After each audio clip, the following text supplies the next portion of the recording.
지난달 실시된 미국 대선 여론조사에서 트럼프 전 대통령의 승률이 80%를 넘었습니다.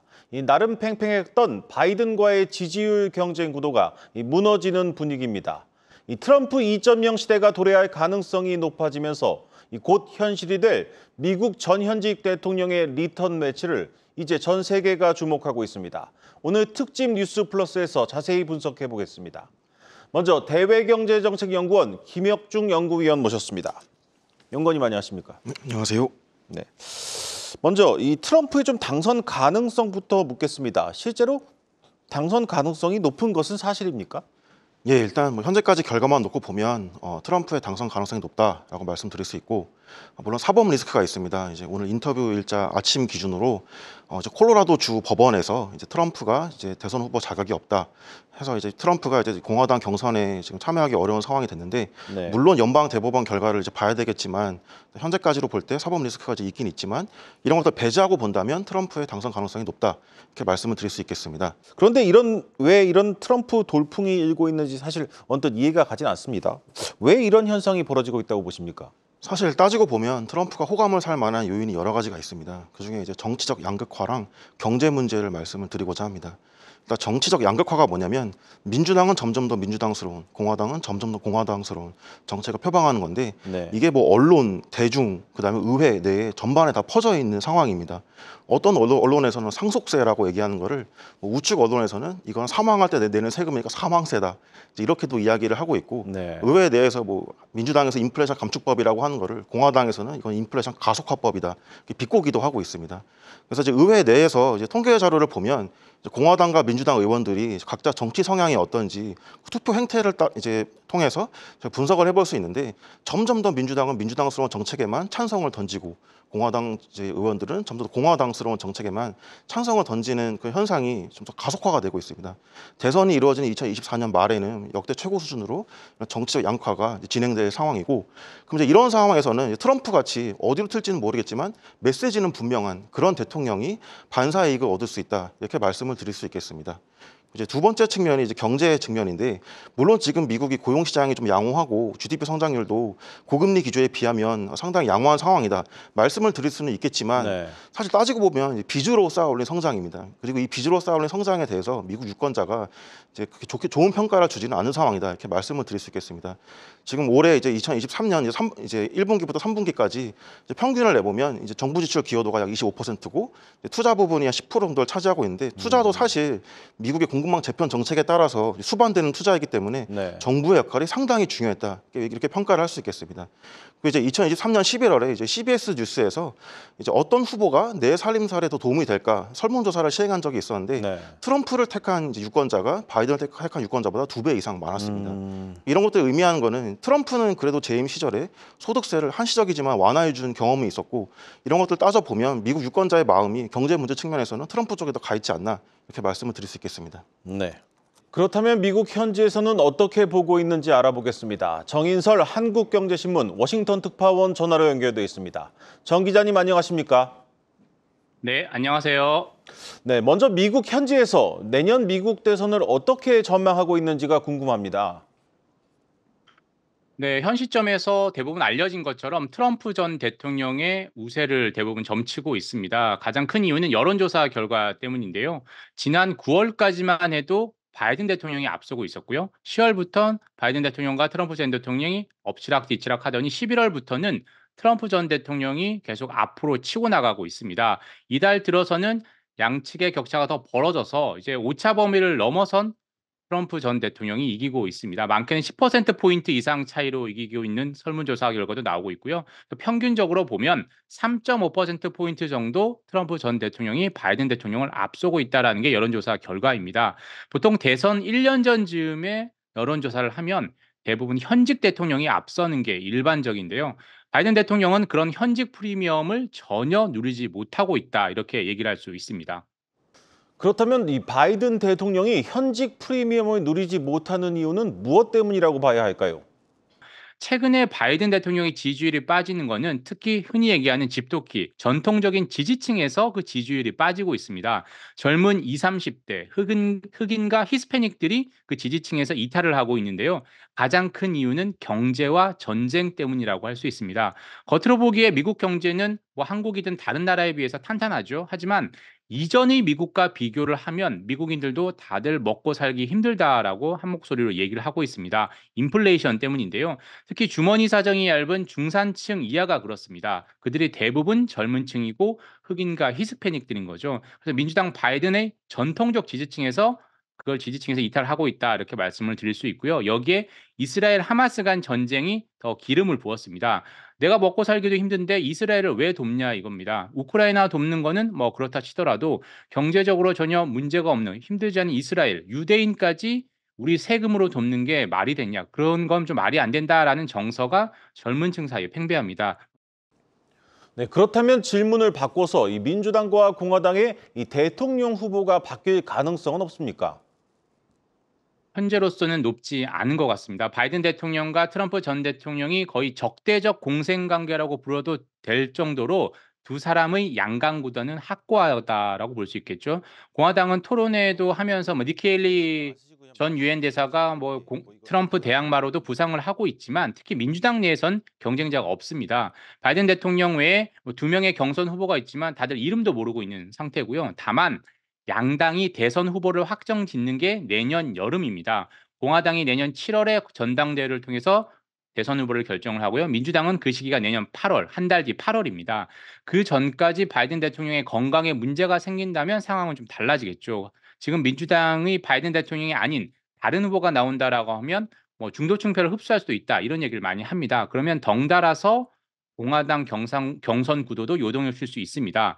그리고 앞으로 본격 대선 레이스가 펼쳐지는 게 내년 1월 15일 공화당의 아이오와 코커스부터이고요. 민주당은 뭐 뉴햄프셔에서 먼저 하냐, 사우스캐롤라이나에서 먼저 하냐라는 말들이 있는데 늦어도 사우스캐롤라이나 프라이머리가 내년 2월 초부터 시작이 됩니다. 그래서 내년 4월, 5월쯤 되면 바이든 대통령이 지금처럼 계속 지지율이 트럼프 전 대통령에게 뒤진다라고 한다면 민주당 내에서도 어떤 뭐 대안을 내야 된다 이런 목소리가 나올 가능성은 있다라고 봐야 됩니다.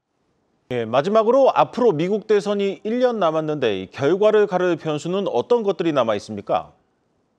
크게 세 가지 정도로 요약할 수 있을 것 같습니다. 우선 미국 대선은 뭐 한국처럼 전체 득표율로 결정되는 게 아니죠. 50개 주와 워싱턴 DC에서 더 많은 선거 인단을 확보하는 후보가 최종적으로 승리를 하게 됩니다. 그래서 전체 여론조사 결과보다 흔히 얘기하는 경합주, 스윙 스테이트의 지지도가 더 중요합니다. 6개, 7개 정도를 스윙 스테이트로 꼽고 있는데 오데오 주변의 위스콘신, 미시간, 펜실베이니아, 애리조나, 네바다, 조지아 등이 대표적인 스윙 스테이트입니다. 이 지역에서 누가 이기냐를 잘 봐야 된다라는 거죠. 나머지 주는 거의 민주당과 공화당의 전통적인 텃밭으로 분류를 하고 있습니다. 현재는 이 스윙 스테이트에서 트럼프 전 대통령이 우위를 보이고 있지만 지난달 선거에서 낙태권 이슈로 민주당이 이런 경합주에서도 재미를 봤거든요. 그래서 대선에 임박해서 이 지역 스윙 스테이트의 여론이 어떻게 변할지를 일단 잘 지켜봐야 하고요. 두 번째는 아까 말씀드렸던 것처럼 전쟁과 경제입니다.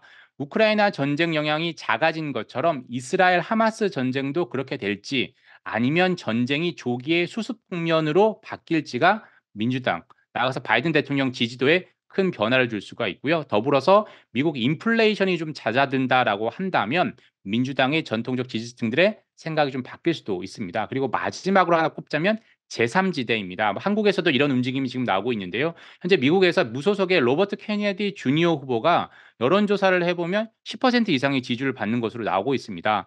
바이든도 싫고 트럼프도 둘 다 싫다라는 정서가 케네디 이 무소속 후보로 몰릴 수 있을까요? 뭐 그런데 한국도 그렇고 미국도 그렇고 이런 양당 구도, 정통적인 양당 구도를 깨기 쉽지 않습니다. 케네디 후보의 또 약점 중에 하나가 다른 사람들에 비해서 언변이 뛰어나지 않다라는 건데요. 이 케네디 후보의 돌풍이 계속 돌풍으로 이어질지 아니면 찻잔 속의 태풍으로 그칠지를 지켜봐야 될 측면이 있을 것 같습니다. 네, 정 기자님 오늘 좋은 말씀 잘 들었습니다. 고맙습니다. 네, 감사합니다. 네, 연구원님, 이제 트럼프 전 대통령이 당선될 경우에 대해서 이어서 좀 질문을 드리겠습니다. 이 트럼프 2.0 시대 미국의 대외 경제 정책도 상당한 좀 변화가 예상되는데 우리가 좀 어떤 부분을 주목해 봐야 할까요? 일단 트럼프의 대외 경제 정책을 한마디로 정의하면 이제 일방주의다. 이렇게 이야기를 할 수 있겠습니다. 다른 나라와 협조하지 않고 미국의 정책을 이제 고수하고 다른 나라를 굴복시키겠다. 이렇게 바라볼 수 있을 것 같은데요. 네. 뭐 이런 맥락에서 뭐 파리 기후협정 탈퇴, 뭐 IPF 탈퇴 이런 이야기들이 나오는 것 같습니다. 크게 두 가지 측면에서 살펴볼 수 있는데 일단은 수출 통제 측면을 제가 말씀을 드리고 그다음에 또 관세 측면 두 가지 측면을 말씀을 드리겠습니다. 네. 일단 수출 통제 측면을 보면 그나마 바이든은 이제 동맹국과 같이 좀 연대해서 수출 통제의 어떤 전선을 구축하는 모습을 볼 수 있는데 트럼프는 이제 그렇지 않습니다. 트럼프 대통령 같은 경우는 이제 얼마 전에 이제 보수 측 이제 헤리티지 그 재단에서 나온 보고서에 따르면 이제 어떤 정책들이 필요하다라고 주문을 하고 있는데 이 미국의 상무부 BIS 수출통제 집행기관에 대해서 주문한 정책들이 있습니다. 여러 가지 정책이 있지만 이제 두 가지 무시무시한 정책이 있었는데 첫 번째가 이제 FTPR이라고 하는 역외 생산 규정을 확대 적용하는 것입니다. FTPR이 이제 무엇이냐면 미국의 기술이나 소프트웨어가 수반되는 제품에 대해서는 미국이 생산하지 않았더라도 미국이 통제할 수 있게 하는 근거를 마련하는 것이다. 네. 이렇게 볼 수 있겠습니다. 그래서 이것을 더 확대하자라고 이제 주문을 하고 있고 아마 트럼프 이제 후보자 본인도 이런 비슷한 생각 가지고 있을 것 같습니다. 또 이제 두 번째 정책이 또 뭐가 있었냐면은 디미니미스 룰 최소 허용 기준 0%를 좀 주문하고 있는데 이게 무엇이냐면은 이제 최소 허용 기준이라는 거는 이제 미국산 부품이나 아니면 수출 통제 품목이 몇 퍼센트를 초과할 때 미국이 통제를 시작할까를 이제 보여주는 기준이라고 할 수 있겠습니다. 네. 이제 보통은 이제 25%로 설정이 돼 있는데 지금 일단 헤리티지 재단의 보고서는 10%를 지금 주문을 하고 있고 핵심 기술에 대해서는 0%까지 지금 주문을 하고 있습니다. 핵심 기술은 사실상 반도체라고 볼 수 있는데 네. 이 반도체 부분에 트럼프가 만약 집권하게 된다면 디미니미스를 혹은 최소 허용 기준 0%가 되어서 우리나라가 생산한 제품도 미국이 통제할 수 있게 하는 그런 근거가 마련될 수 있다 이렇게 볼 수 있겠습니다. 그래서 이제 바이든 행정부 같은 경우는 지금 이미 이제 그 FDPR 부분에 대해서 이제 AI 반도체랑 그다음에 슈퍼컴퓨터에 대해서 이미 적용을 해놓은 상황입니다. 네. 그럼 딱 한 가지 분야가 지금 남았는데 제 생각에 반도체 제조 장비가 될 것 같고 이 분야에 대해서 뭐 FDPR이든 아니면은 디미니미스를 뭐 0%든 이런 조치들이 아마 조만간 나올 수 있지 않을까 생각을 하고 있습니다. 네, 무엇보다 이제 우리나라에 어떤 영향을 미칠지가 가장 궁금합니다. 말씀하신 것처럼 이제 반도체 부분도 있겠지만 뭐 좀 체크해야 될 주요 포인트가 있다면 어떤 것들이 있을까요? 일단은 이제 여러 가지 분야를 걱정하시는 것 같은데 뭐 친환경 정책도 이제 걱정을 하고 있고 네. 반도체 관세 정책을 주요 체크 포인트로 삼고 싶습니다. 그래서 하나씩 좀 말씀을 드리면 일단 여러분들이 이제 그 우려하시는 지점이 인플레이션 감축법 같은 것들이 트럼프가 당선이 되면 후퇴되지 않겠느냐 하는 이제 우려가 있습니다. 네. 일단은 공화당 당론을 보면 이제 2023년에 재미있는 정책이 이제 제안된 적이 있었는데 의회에서 인플레이션 감축법 2023이라는 법안이 이제 제안된 적이 있었습니다. 딱 한 줄짜리 법안인데 뭐라고 써 있냐면 인플레이션 감축법 2022를 철폐한다. 현행 IRA를 철폐하겠다 하고 그냥 끝입니다. 이런 법안도 있었고 또 저번에 부채 상한 한도 이제 그 협상 과정에서 공화당이 이제 하원 통과까지 시켰던 법안이 있는데 리밋 세이브 그로우 액트라는 게 있습니다.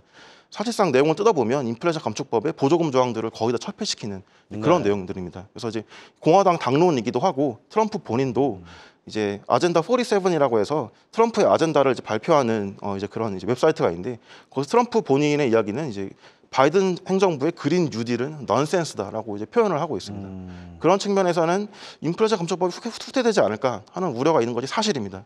부정하지는 않겠지만 이게 트럼프의 득이 될지 정책 이득을 한번 고려를 해봐야 됩니다. 인플레이션 감축법이 발표된 다음에 이제 배터리와 이제 EV, 그러니까 전기차 분야에 대해서 여러 투자들이 이제 있어 왔습니다. 근데 미국을 4개의 지역으로 나눠서 투자가 어디로 집행되는지를 보면 미국은 서부가 있고 중서부가 있고 남부가 있고 북동부가 있습니다. 서부 북동부는 뭐 뉴욕, 캘리포니아를 대표해가지고 민주당세가 강한 지역이고요. 네. 그다음에 중서부랑 이제 남부를 보시면 거기는 공화당 지지세가 강한 지역입니다. 네. 투자액 기준으로만 보면 배터리랑 이제 전기차 분야 투자액의 99%가 중서부랑 남부에 있습니다. 네. 트럼프 지지세가 강한 지역이기 때문에 이 부분은 트럼프도 함부로 건드리기 어려운 부분이다 이렇게 말씀을 드릴 수 있겠습니다. 그런 이유에서 그 아젠다 47을 보면 인플레이션 감축법을 폐기하겠다라는 내용까지는 나오지 않습니다. 화석 연료 사용을 권장하겠다 이런 쪽으로 강조를 하고 있어서 인플레이션 감축법이 과연 얼마나 후퇴될지는 좀 더 지켜봐야 될 문제이다라고 이제 말씀을 드릴 수 있겠습니다. 연구위원님 오늘 말씀 감사합니다. 네, 감사합니다.